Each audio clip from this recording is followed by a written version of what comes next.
Live, Laugh, Larceny discusses true petty crimes that may be disturbing to some. Or could be easy listening to all you psychopaths out there. All stories are based on actual events, but details may vary. Listener discretion is not advised.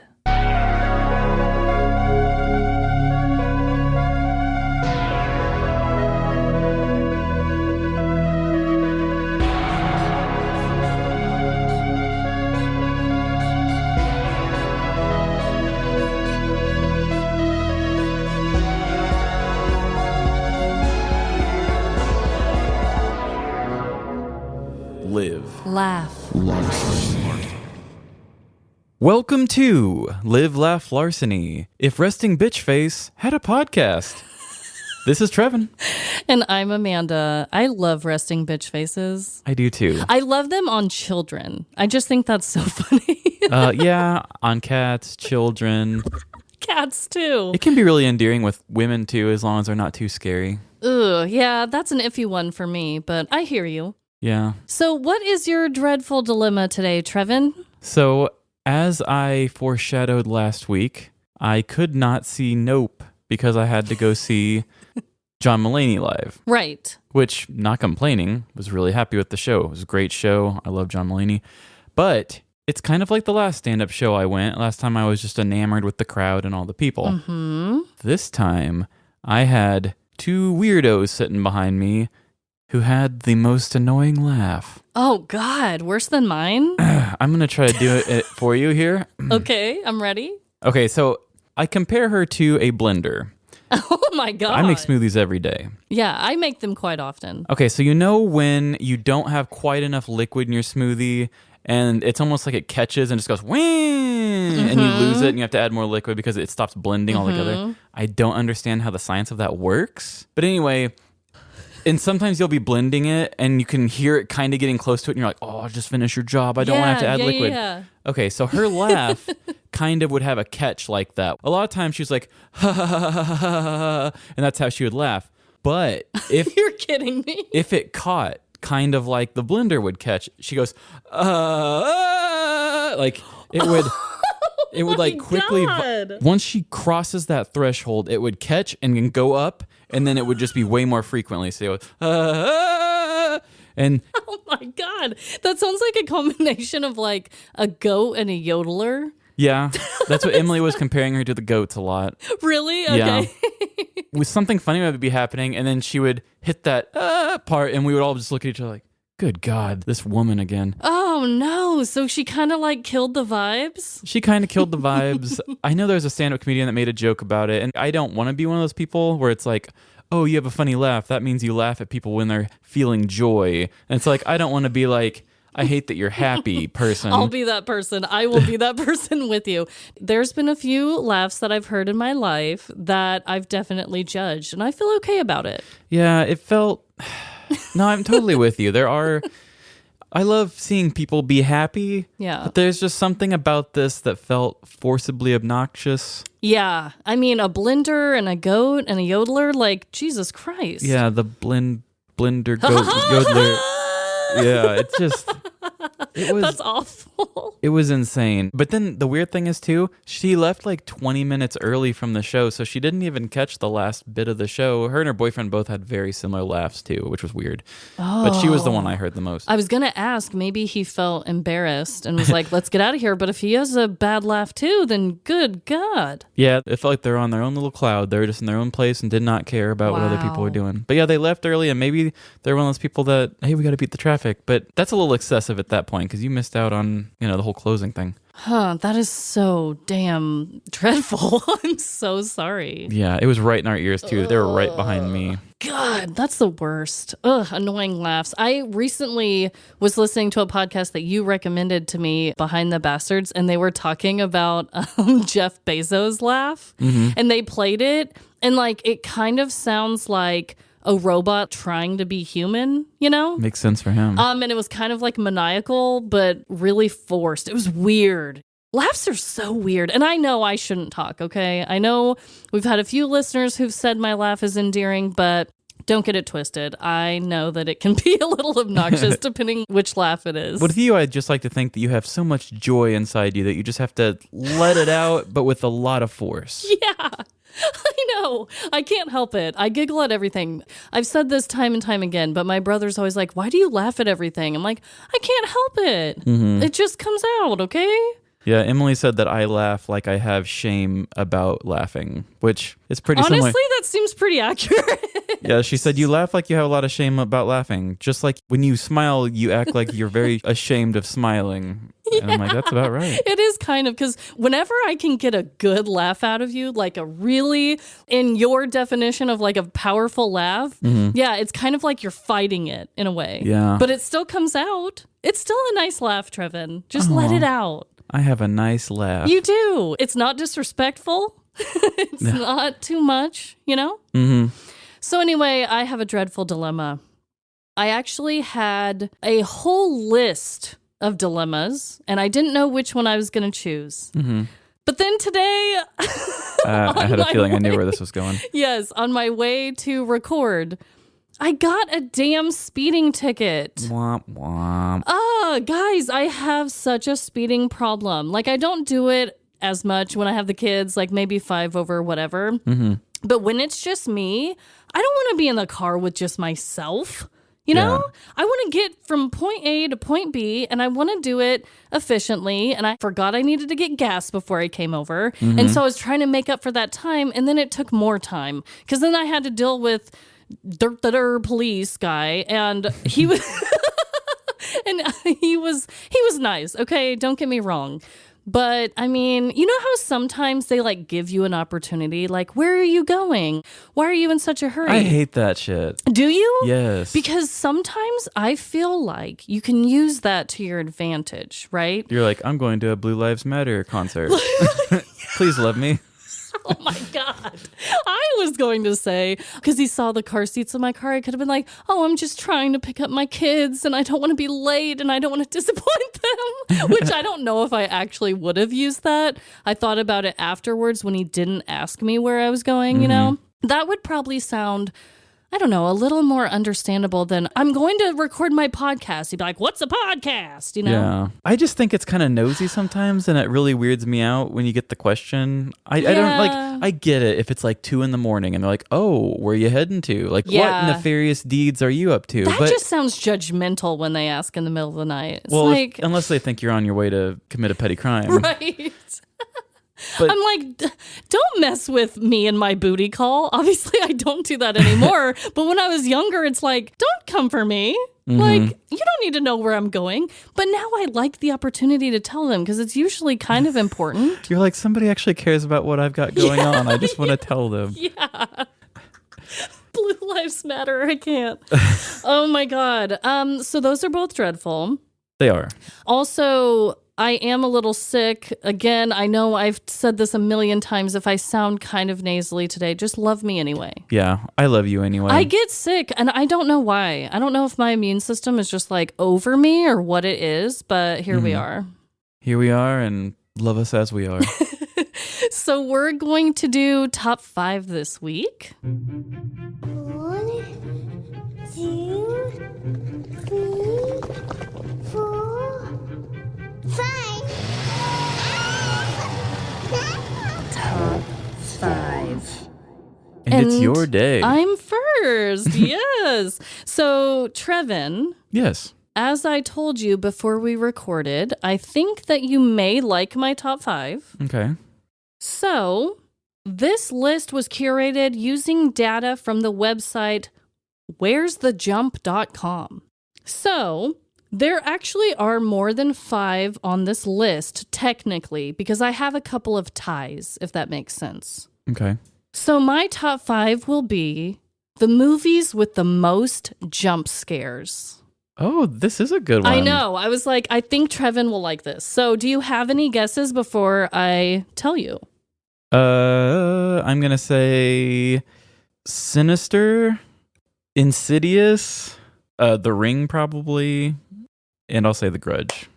Okay, you got 2 of them. That's better than usual. They might be on the list, but they're just not the top 5. So I'm going to start with number 5, which there are 1, 2, 3, 4, 5, 6, 7 of them that are tied for number 5. So I'm going to go through them pretty quickly. Okay. But all of the number 5s have 23 jump scares in them. God, that is a lot. Okay. Yeah. And that's number 5. So yeah, it gets kind of wild. So the ties for number 5 are Drag Me to Hell, Okay. It, Chapter 1, the one that's from a good one. 2017. Yeah, there's a lot of jump scares in that. Host. Have you heard of that? It came out in 2020. I've heard of it, but I have not watched it. Okay.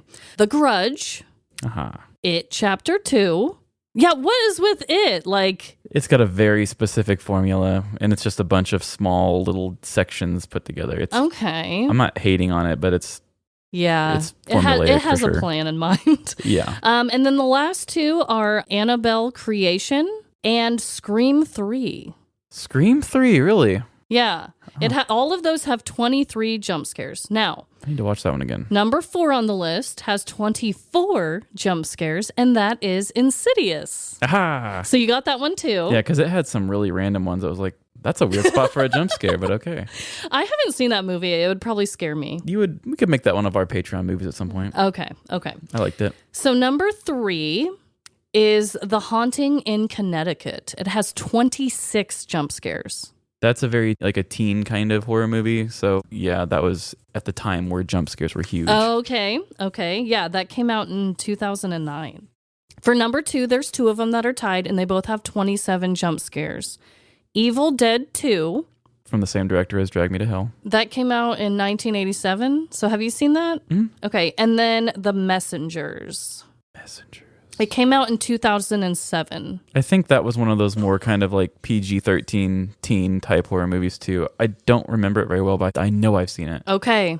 Are you ready for number 1? Oh boy, I'm really curious. With 32 jump scares. Number 1 is The Haunting in Connecticut 2, Ghosts of Georgia. Oh, I've never seen that one. It came out in 2013, and apparently it has excessive jump scares. And it probably isn't very good. I know, I'm like, geez, I can handle a couple jump scares. Like, they keep me on my toes, but that many? Okay, so I got to do something. So you said, how many was it? So 32. Okay, so let's say it was a 90-minute movie, which I'm sure it's not. Probably a little longer. That's 2 Now I'm too dumb to think of how that math even makes sense. Math, learn it, Trevin. Oh, so that would be a jump scare every almost 3 minutes?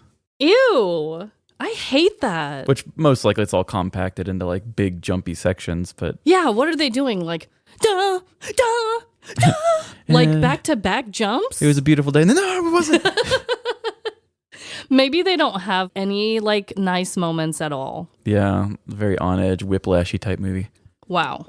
Well, that is great, and now it has me wanting to rewatch a couple, and maybe on a very bored night, watch the second Haunting of Connecticut. Maybe I'll do it while I'm editing one night. Yeah, I'm curious if it's even a good movie. I don't know. I bet it's not. I wasn't even a huge fan of the first one. It had a 19% on the tomato meter and a 44% on the audience score. Ooh, even the audience didn't like it. Yeah. Usually if the critics don't, the audience still, they find people that do. Right. Nobody likes it. That was probably straight to DVD. But Yeah. Mine is a little more real worldly, I suppose. Okay. First, I must ask, have you ever broken a bone? Actually, no. Don't jinx me. Gosh. I've never broken one either. I feel like maybe I broke my toe once, but I don't really know. What, did you drop a jar of peanut butter on it or something? I think I stubbed it Oh, really wow. hard on something. I don't remember. I was really prone to toe stubbings as a kid. I guess, does teeth count as bones? Because you broke those bad boys out of your mouth. Ugh. And so did I. But Whoops. yeah, that's the only thing is my wisdom teeth. I've never broken a bone. I've messed up part of my foot. What was that? I tore my plantar fascia, but that wasn't Okay, a, Dr. Trevin. That is a fancy word. Thank you. It was not a bone though, so Oh, okay. I'm gonna do the top 5 worst bones to break. Ooh, God. That's fun, right? Can I guess a couple? Yeah. Okay, I would guess, does it count? Can I just say neck? If you break your neck, does that count? I don't know.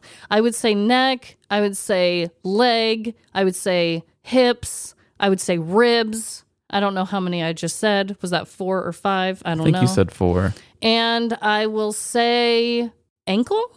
Okay. You basically got 3-ish, kind Okay. of. They're kind of specific, so that's why you may not be perfect here. Okay. I can handle that. So I'm coming from movementortho.com. It's movementortho. I That's don't know. a really weird website, but okay. Yeah, I like their list, but I'm not sure how I feel about their website name. Number 5 is the hip. Hip fractures are the worst for the elderly. The broken hip bone may need to be replaced, which requires major surgery. Also, recovery is long. The long period of inactivity can lead to blood clots, muscle weakness, and other post-surgical complications.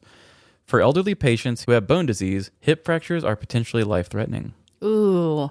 Yeah, you do hear that a lot with older people. Yeah. And one of our good friends, he was born with arthritis and he's had to get his hips replaced. And yeah, it's like a real thing. Yeah, that would be so rough, especially young. Number 4 is the wrist. The wrist consists of 13 bones. A break in one of the bones can affect hand function. It is a bad fracture to have because the hands are widely used every day, obviously. If poorly treated, wrist fractures can lead to long-term consequences, such as early osteoarthritis, nerve damage, and decreased grip strength and range of motion. Okay, that makes sense.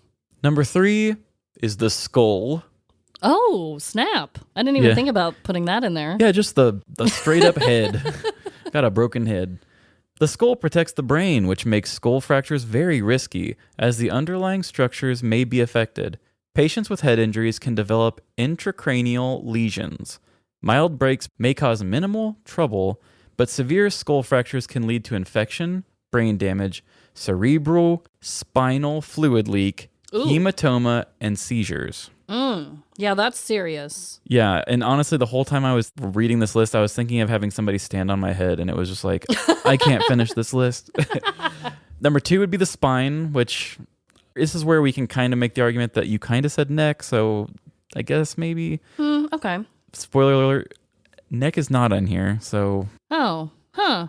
You just always see in movies how people are like, "Hi-ya!" and they just like crack your neck, you know, which I don't know. I guess people in the chiropractic industry do it all the time and it's fine. Oh, my chiropractor whips mine around, and it's always hard for me to just trust him, you know? Because he's like, just don't tense up, don't tense up. And he's like, waka! Oh, God. But You haven't died yet. yeah, I can still walk after it. The spinal column protects spinal cord. Should a vertebral fracture occur, it can compress the nerves that are found throughout the spine. Depending on the location of the fracture, a spine fracture can affect motor and sensory function. Compression fractures can lead to severe pain and loss of height and disability. Nerve damage can lead to problems with bladder and bowel control. Ooh, I didn't know the spine could do that. Yeah, it makes you go back to being a baby. You get Oh. smaller and you start pooping yourself. Oh, God. And then number 1 is the femur, Okay. which so, you said leg. yeah. The femur Still counts. Yeah, still counts, and I would take it as well. Just like that one time when you said like snake or something, and it was like a python or whatever. Yeah. The femur is the only bone in the thigh and is the longest and strongest of all bones in the body. Ooh. A femur fracture that's not due to a traumatic incident may indicate osteoporosis or bone cancer. If it breaks, it can be potentially life-threatening. A break in the femur bone can lead to severe bleeding and complications, including blood clot formation in the thigh veins. Whoo. I mean, yeah, I could see that being really dangerous since it is the biggest and strongest bone. Yeah, it's one of those things that, I mean, and it's probably for good reason. They're probably strong as hell, but I don't know anybody that's ever broke a femur. I mean, just think about that big, meaty mother just getting broke. Like, what would you have to do to break that? Probably a car wreck. Ugh, awful. Even when you see people, like soccer players or people who land on their legs wrong, it's always anything below the knee that catches Yeah. and gets Because torn it's up. the more wobbly, you know? It's like you got little giraffe legs and it's like, oh, Yeah. God. Anyway, it's on to stories now. Story time. And I'm really excited about mine because it is a local to us story that I found in the news. Forgot you told me you had a local one. Yes, it's from Kansas City, Missouri. That's where Trevin and I both live. And it was actually sent to me by my dad. What up, Papa Dennis? So yeah, shout out to my dad, Dennis, for sending this in to me. Also, this is, I believe it's the second one in a row that I've had where they didn't identify the criminal's name. So I was able to have some fun with this again. Oh, I love doing that. So here we go. Pictures. It's a word I personally know well. As a photographer, I've seen just how much one picture can do. Along with the common weddings, Christmas cards, and senior photos, I've also captured precious moments in time that can never be duplicated. I once had an old man tell me that the picture I was about to take of him would be his obituary photo. He hiked up his unsteady leg onto a chair and leaned over it, resting his arm on top. He then said, "This will be the photo used at my funeral, so make me look good." It's during times like this that really make me think of all the important work I've done in the world and just how special photography can be. The story I'm covering today is about a petty criminal who loved taking pictures and the trouble it got him in. Derek Snapsalot was a mysterious young man living in Kansas City, Missouri in the dreaded year of 2020. He was often described by others as the off-brand version of Ryan Gosling and used this description to pick up women. I'm like Ryan Gosling, but you can afford me. Even Derek's closest friends didn't know much about him. All they really knew was that he had a way with words, always craved the finer things in life, and took pictures of everything. Oh, look at that mailbox. A typical day for Derek began with him waking up and taking his daily selfie in bed. Cheese. For breakfast, he would heat up a toaster strudel and carefully paint a design on top with frosting. This was, of course, another picture-worthy moment. The middle of his day was always filled with activities curated specifically for pictures. He would casually stand in front of brick walls posing in a leather jacket and photobomb strangers to pretend he had more friends. Who's that hunk in our family photo? Every moment and meal had to be documented with a photo, or it never existed. Derek ended each day by scrolling through his photos and then taking a single dick pic. He wanted to have proof of his package in case he ever met a special lady in the future. Now that one's a keeper. One of the many mysteries about Derek was what he did for a profession. His friends always wondered how he could afford spending his days snapping photos without ever stepping foot into a place of business. Although a secret, the answer was simple. Derek had a thriving career in identity theft. It had been a while since Derek had stolen an identity, but he was starting to feel the urge again. Oh, I need it. Browsing through his social media feed, he noticed lots of people getting new vehicles. This just didn't sit right with Derek. If anyone deserved a new ride, it was him.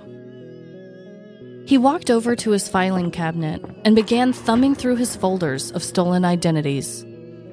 Too old, too young, too ugly. This is the one, Derek muttered to himself. He snatched up the folder and began skipping out of the house and into his busted used car. Derek drove over to Thoroughbred Ford with his fake identity at the ready. As soon as he pulled into the car lot, swarms of salesmen surrounded him. You want to buy a car? How's about a convertible? Bet you like this beauty. This truck screams big dick energy. Although there were many of them that made excellent pitches, Derek needed someone who he could fool. He scanned the group of cocky salesmen until he stopped on a young man standing quietly in the background. "You," Derek said, pointing at the inexperienced salesman. Me? "I've got money to spend, so let's get to it." Derek already knew the exact vehicle he wanted, a Ford Explorer with a price tag of $58,000. As the young salesman stuttered through the paperwork process, Derek Snapsalot was no more. Instead, Derek went by the stolen identity of Maximilian Harrington III. He continued to distract the salesman with compliments and jokes to keep his questioning brief. Those pants really accentuate your thighs. As Derek signed the last document, the keys of the brand new Ford Explorer were placed in his hands. Derek was home free. But just as he was about to drive off into the sunset, the insecure salesman ran after Derek. "Wait!" he meekly screamed as he ran. "I forgot to take your photo with your new vehicle. We do this for all of our best clients."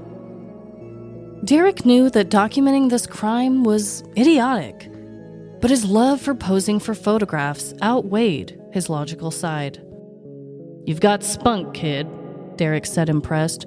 "Now make sure you get my good side." A year later, the Kansas City Police Department posted this car lot photo on their social media accounts. They described the theft and asked for any information on the mysterious criminal. It was less than an hour after their post when the man was identified. However, the police didn't have to try very hard to detain him. He was already in police custody for other charges. Pictures, pictures, pictures. They are fun to take, especially when you get to brag about them afterwards. But if this story teaches us anything, it's that maybe we should reconsider taking certain photographs. Because ultimately, it may lead to the most grim portrait of your life. A mugshot. I think I could have gotten away with that crime. I would have said no pictures.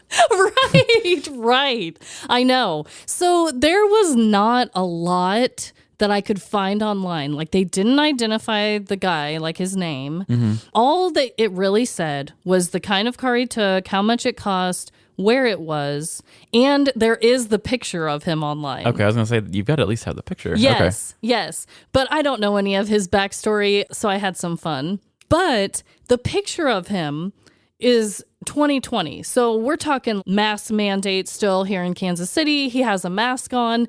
But when I look at the photo, he looks like the off-brand of Ryan Gosling. Like, even though you can just see his eyes and his head and everything, I can almost like visualize his mouth without even looking. I'll have to show you the picture. Let me show you just real quick. Yeah, okay, I can see it. Like, if you gave Ryan Gosling really fakely looking dark hair. Yeah, he has darker hair, but it's like something about the eyes and the forehead shape or something. It's like the forehead, the eyes, the nose, the ears even, kind of. But the tight tush. Oh, wait, I can't see that. I'm just imagining. My bad. It appears as though he has a chest tat. So maybe that's how they identified him, because I was like, dang, less than an hour while wearing a face mask? But he does kind of have a look that maybe people would recognize him by just the top of his head. Mm-hmm. But yeah, can you believe? I mean, I guess it's not petty theft because it was so much, but the fact that he was caught from posing proudly next to it, like, come on, dude, just be like, no. Like, they're not going to force anyone to take a picture. Yeah. Ugh. Yeah, that's wild. That's really giving the evidence there. Really, I know. Really failed the E in pie there. And I wonder why it took a full year. Like, did it really take them a full year to even realize that it was a stolen identity, maybe? It makes me wonder if they put maybe the first bill in like collections. They went through collections forever, and then the identity used the person finally like, I don't know what you're talking about. It's not me. Okay. And Yeah. then maybe by that be. point they finally got to it. I don't know. That's just a guess. Because they didn't post that photo like asking for help until like, it was 2020 summer, and then a year later the next summer. Mm-hmm. So weird. Yeah. But isn't it funny? He probably, I guess, could have gotten away with it if they didn't have a photo of him. That's bizarre to me. Or if he would have done it in a city that he didn't live in. Right. It doesn't tell me what other charges he was in prison for. Every single article I read just said he was already detained for other charges. I'm like, why are you guys protecting all the juicy details of this guy? Like, I need to know. Mm-hmm. Probably arrested for being criminally handsome. They're like, you're no Ryan Gosling, but you're close. Yeah. You're close, bud. So you really did take a picture of an old man that said it was going to be his obituary picture? Yes. Okay. So for story purposes, I made it sound like that only happened once. I was told, Trevin, multiple times that phrase. Hey, this is probably going to be the last portrait I get taken. This is probably going to be my obituary photo. This is going to be in the funeral program for me. Like, I'm trying to think. If I had to guess, I've probably taken 5 people's obituary photos of older people. Okay, so you heard it more than once. Did you ever come up with a clever or fun response to that? Like, oh, I didn't realize I was speaking to a ghost. I wish. Honestly, no matter how many times you hear that, it kind of just takes you by surprise. Yeah, I wouldn't be able to handle it well. Yeah, like, oh, and most of the time, they're kind of having fun with it, like the old man, putting his leg up, like, okay, honey, make me look good, But there were some people that were like, seriously, don't mess it up. And I'm like, ah! Yeah, this is my legacy you're holding in your hands. Yeah, because I've covered this in a previous story, but I used to work for Lifetouch where we would go from like church to church and do directory photos. So that's why I photograph so many elderly people. I don't put on my website portraits for the elderly, I just like so happened to run into that a lot at my job. Yeah, you're like, I offer obituary photos, but you have to pay up front. But yeah, it was wild how many people would say that to me. I loved the people that were funny about it because obviously I didn't feel like, they were going to kill me, before they died, Right. if I ruined it. But it was jarring every time someone said that. Yeah, I think about that sometimes. That is probably something that, any photographer probably runs into sometimes. Yeah. Like I was thinking if I died today, what would my obituary photo be, or my, like the thing that they put on the little stand next to your casket or whatever. Please don't die today, Trevin. Well, I wouldn't have a good picture.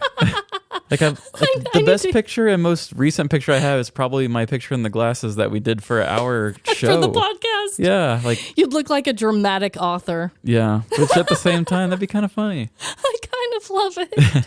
But oh my God. I don't have any professional looking photos. Like, if that's recent anyway, that's the best I've got. Well, Trevin, apparently I need to take some photos, some headshots of you. Well, we need to take photos anyway, so. Oh, anyway. Anyway, well, that was a lovely story. I loved all you. the photograph stuff. And now I love thinking about anytime I meet somebody who's a photographer, I want to ask them, how many obit pictures have you taken? Oh, yeah. Come at me. Like, I would love to see if people can go above my 5. I think Cassie from PNW is a photographer too. Oh my I'll God, have to ask her. You know I will. I guess I'll go and tell a story next. Okay, might as well. My story is a story from the news, and I think we'll just get into it. It's a fun one. I think this will be fun. Oh, fun. On our show? Yeah. Oh, God forbid. So buckle up. Okay. And here we go. Assumptions are a very dangerous thing. Essentially, leaving matters solely up to chance, you surrender all control in the given situation. This may be okay when faced with an insignificant circumstance, but we can all agree that we've assumed at times where the stakes were much higher than we should have. Maybe you put the family dinner in the oven for 10 more minutes, set the timer, and then went out to check on the dog, assuming your husband would take it out when he hears the alarm going off. You come back a short time later to the house full of smoke, a constant beeping going on, and your husband is still where you left him, on the couch playing Mario in his underwear. After you rush around to save what's left of the black charred chicken, you ask your husband why he didn't do anything. He pauses his game, raises his head slowly, and says, "Huh? Oh, I thought I heard something." This is the moment that you realize the error of your ways. Not only did your assumption about your husband's actions ruin your dinner, but if you would have been gone any longer, you could have accidentally burned the entire house down with your husband inside. Hey, honey, I can't see the TV through this flame. Oh my God! Assumptions have consequences. Maybe you assume a lady is pregnant and walk away nursing a sore cheek. Or you presume that the restaurant's chef knows that you're allergic to shellfish when ordering the seafood salad. It is vital that we ask questions and give directions in moments of high importance. If we continue to assume that others will assume what we want them to assume, then we are stacking the odds against ourselves and just asking for trouble. I think he was sweeping that salad. For me, I have a fun little mental illness where I think that everyone is upset with me. Maybe I said the wrong thing 12 years ago, and I'm still remembering that. Did that person's response to what I just said seem a bit hostile or half-hearted? Damn. It must be because of the time I told them I didn't like their grandma's corned beef casserole. How dare you? This will allow me to always carry a small bit of guilt in my back pocket for a rainy day. It can be a bit exhausting having to make up for past sins that are left frozen in time. But a little guilt is healthy, right? Right? Tell me I'm normal. The account that I will be going into today is another tale of assumptions and the many consequences that follow. And although the saying goes, never assume, it makes an ass out of you and me, we will soon find out that sometimes it just makes an ass out of you. Our story follows Constable Shiranjit Maharu, patrolling the streets of Calgary, Canada. After moving away from India to follow his lifelong dream of being a police officer, the constable devoted his life to keeping Calgary safe.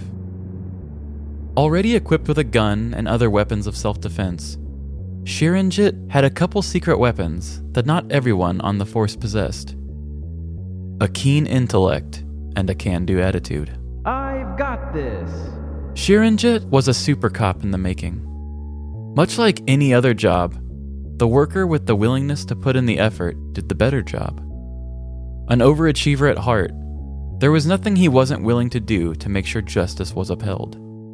He was like RoboCop, but instead of bulletproof armor and a plethora of weapons, he had common sense. Scanning the streets for evildoers, Shiranjit received a call over his police intercom. Calling all cars. We've got reports of a burglary on the east block of Butthole Road. Do you copy? This sounded like a job for someone with unmatched police skills. The constable picked up his radio and responded back. You can send all the other patrolmen out for an early lunch. I've got this one. Arriving at the apartment on the east block of Butthole Road, the constable could already see the broken window. He walked slowly up to the front door and knocked. The front door immediately swung open as the woman behind it let out an unintelligible scream. The hysterical women let Shiranjit in and showed him around. So here's the foyer. Here is a picture of my dog and I with the Easter Bunny. And here's where all of my jewelry used to be. The constable gasped. There on the wall was an awkward blank spot where you could tell jewelry and expensive belongings once sat. For Shiranjit, the most offensive thing was how bad the missing items threw off the room's feng shui, not the crime itself. For a man of his genius perception, the crime was as cut and dry as they come. You see these muddy footprints that seem to have stopped right by where your belongings used to be? The constable asked. Well, I have reason to believe that those footprints were made by the thief. He then began walking and following the footsteps back to the broken window. Ha-ha! He shouted, just as I suspected. Another clue that supports my theory. I believe your burglar entered your home through the broken window. That would explain why the trail of footprints went to where your jewelry once resided. I wondered how those got there, the woman cried. The constable then pulled out his handy-dandy notebook that he kept in his breast pocket. I know what the crime is that occurred, the constable said to himself. Now I just have to look for clues as to who committed this vile act. The woman stood at the edge of the room as the constable dropped to his knees and inspected the footprints. Still crying to herself, she watched the officer get intimate with his crime scene. Oh, you're a dirty little footprint, aren't you? Over time, he began to get stumped. There just wasn't enough clues to give away the identity of this thief. As the constable began to bag samples of the mud from the shoe prints, he heard a phone ring. Oh, it's my dad. Do you mind if I take this while you're working? The woman asked. The constable gave an approving nod, while trying not to break out of his detection mode trance. Bonjour. the woman said while answering her phone. She then went on, continuing to speak in French. As this was Canada, there was nothing out of the ordinary for this type of conversation. The father's chosen language must be French, and that is just how they spoke to each other.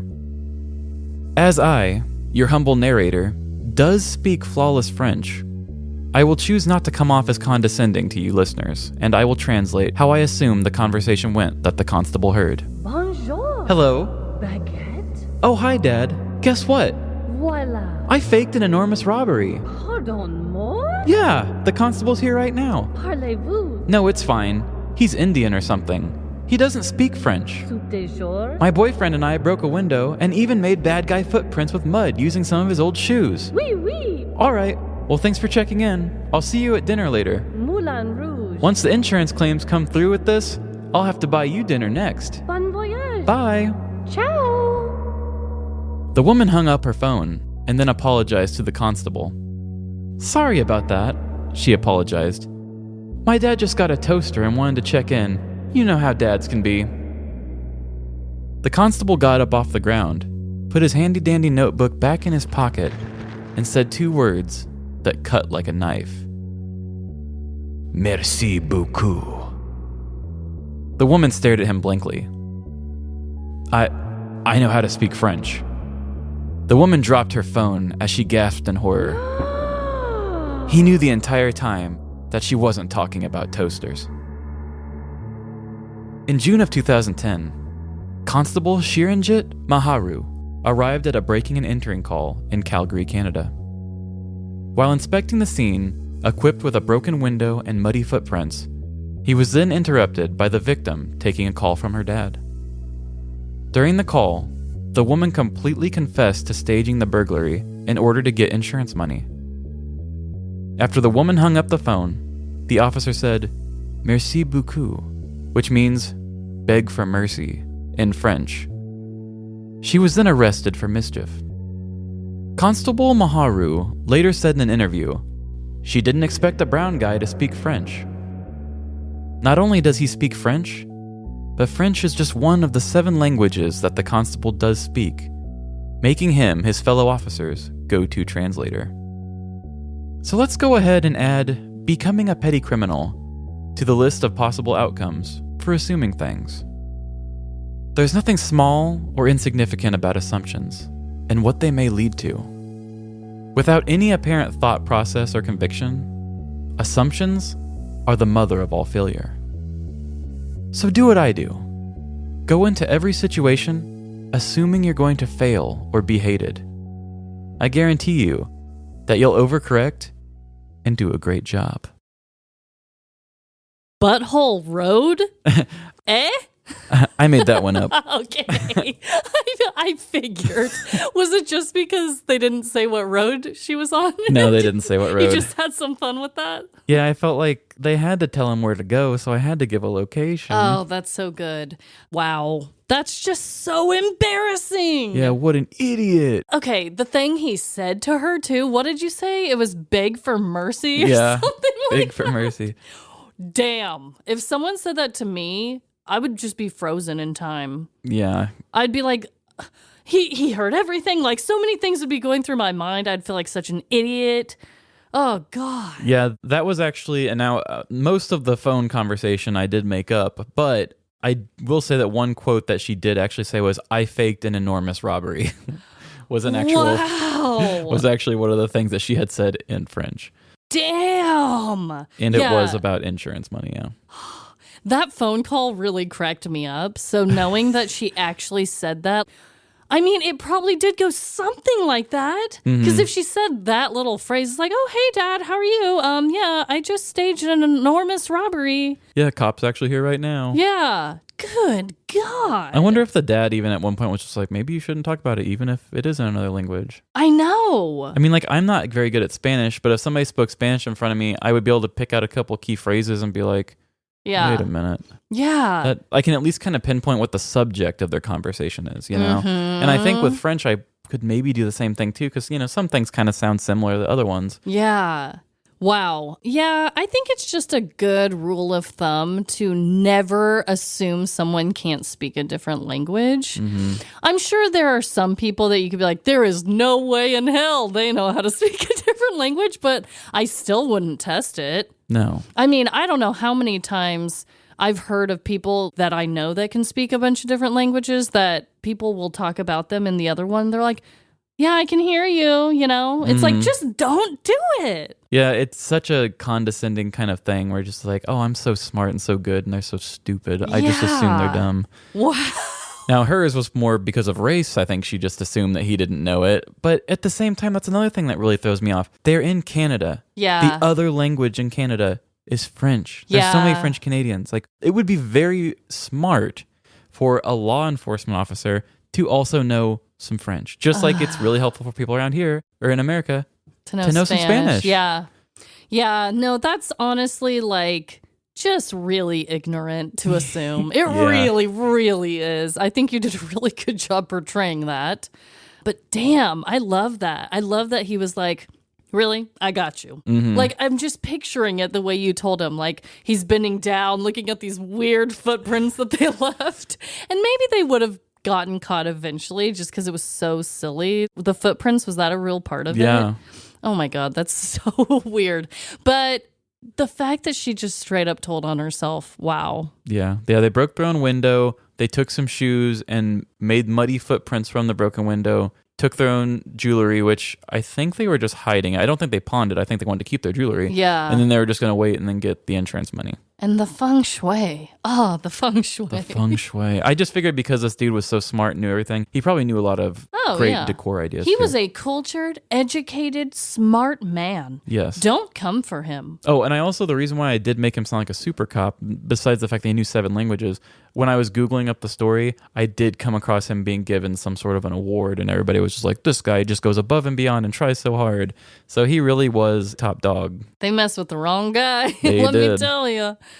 Whew. And the footprints, I wonder if there's pictures. I doubt it. But There wasn't that I remember. Okay, I'm like picturing perfect shoe prints like in a line, like going straight for the window or whatever. Like some Scooby-Doo type thing. Like, Yeah.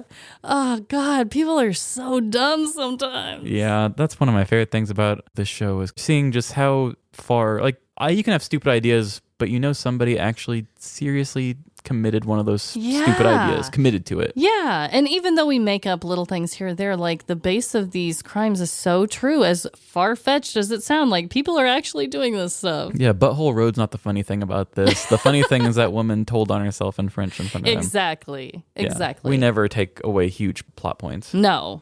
So I'm struggling with the connection a bit. This one's kind of more of like a vague, kind of generalized thing, but I guess both of our characters were, in a way, pretending to be something that they weren't.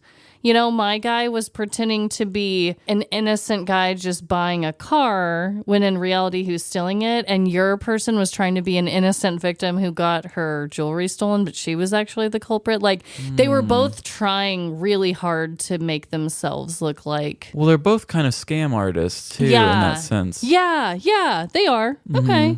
So they're both kind of scamming, trying to get money that they obviously should not have been given. Yeah, and we both told scam stories before, but I don't know if we've ever had scam stories in the same episode together. Yeah, true. So I think we can get away with doing that one. Yeah, because they both have to do with theft and scamming and insurance manipulating. scam. Dang, these scammers are out here. Oh, God. They're trying everything. I keep hearing more and more scammer stories. Like, it's getting wild out there. They're getting smarter. Wow, well, that was a fun week. Yeah. I'm really glad that we recorded today, Trevin. Hey, I'm glad too, and I can tell that you were excited because you really sped your way here. Yes, I sped my way over, and I don't know if the speeding was worth it, but I'm here and I made it. Yeah, and I'm glad that you are here. And next time, they better ask me where I'm going. So you can promote the podcast. I'll be like, I'm actually on my way. Do you have Spotify on your phone? Live, Laugh, Larceny. Yeah, maybe you could tell your story. my God. Bribe him a little bit. Oh my God. Be like, oh, officer, I am sure you have just seen so many petty crimes. Yeah, I'd love to interview you. Oh my God. Okay. I don't know. I'll have to get a good gauge on the guy. Like, does this person look like he knows what a podcast is? You know? Mm-hmm. Maybe. We'll see. Honestly, I hope I just don't get any more tickets because my husband would really appreciate that. Yeah, I'm sure he would. Well, anyways, everybody, no matter the crime, big or small, just remember, in the end, we are all doomed. Doomed and following the traffic laws as they are posted. Wah, wah. Bye. See ya. Hey, thanks for listening to our show. And if you're driving, make sure you're going the speed limit. Take it from me. And if you have an absolutely hideous laugh, please just use the LOL and talk to us on social media with it. Facebook, Instagram, Twitter, Live Laugh Larceny Podcast. And if you have ever told on yourself in a different language, send us your petty crime stories to livelaughlarceny@gmail.com or on any of our social media accounts. And use your own identity and steal multiple other identities to give us good reviews on our Apple Podcast, Spotify, or Good Pods account.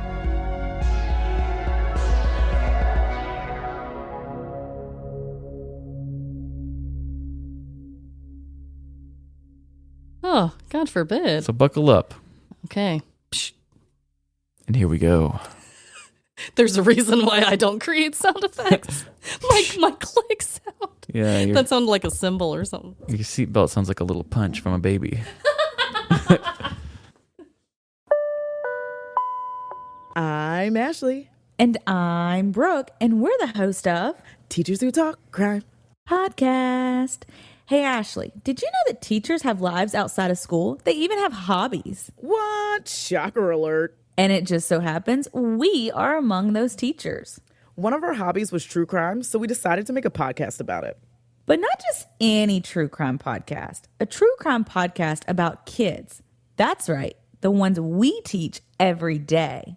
Each week, we focus on a case that involves student-age kids. We discuss what happened and where the educational system could have helped prevent these tragedies. But also, we share our own lives with you inside the classroom, and we tell our personal experience that we've had with some crazies. And that is Yikes on Tax on Bikes. So see you every Monday and the occasional happy hour when a full moon is present. Listen to Teachers Talk Crime wherever you get your podcasts. So sit down, shut up, the murder is about to begin.